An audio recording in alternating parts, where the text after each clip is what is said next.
So, partner, kumusta na ito? Simula ka na lang madaling araw o gabi pa lang andito na tayo? Kumusta ang sitwasyon dito sa San Sebastian Recto? Yan. Sir, simula kagabi, alas 10 pa lang ay andito na ang mga tropa. So, Iba't ibang distrito sa region, ano? Mula Police Regional Office 1 hanggang Pro 5, andito na. Para panatilihin ang seguridad at kaayusan sa 3 days peaceful rally. So, nakapagpahinga na rin yung tropa, di ba? Oo, sir. Tapos, nakakain na rin? Yes. Sa ngayon, naka-standby sila para... Sa simula pa kagabi, anong oras? Alas 10 po yata, alas 7 pa lang, nakaporma na yung tropa.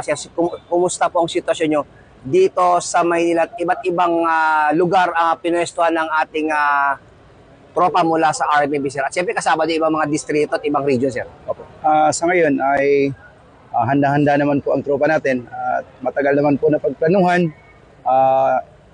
physically, emotionally, at ready po sila.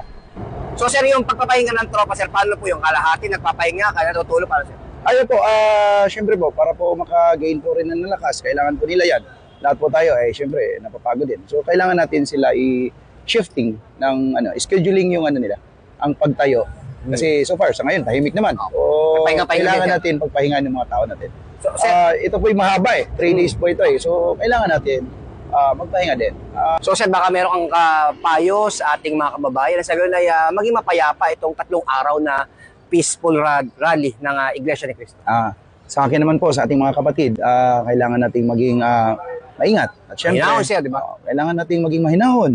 Kailangan natin maging responsable sa bawat aksyon natin. At ang mali nating aksyon ay magdudulot ng hindi rin maganda. So mga kapatid, sundan lang po natin. Yung naayos lang, naayon sa batas. Doon tulong. Karapatan nyo po yan. Magprotesta o kung ano pa man. Pero tandaan po natin, kailangan natin maging maayos. Kalmado. Kalmado po tayo.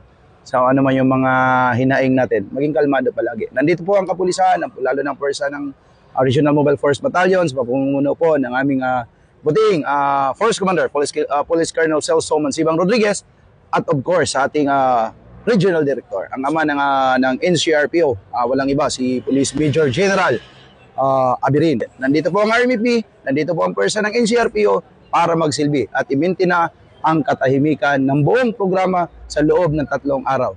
So mga kasama, sama-sama po tayo sa isang hangarin na matiwasay at maayos po na peaceful rally. Yan po ang pinaka-mission natin dito. Mula po dito sa lungsod ng Maynila, Recto, ako po ang inyong Police News Network Correspondent, Police Chief Master Sergeant Mauricio Bonilla Ruiz. Patrol Woman Evelyn Tilumabi, alagad ng batas, tagataguyod ng balitang pulis. Police News Network, alagad ng batas, tagapagtaguyod ng balitang pulis, sandigan ng mamamayan, patnubay ng katotohanan.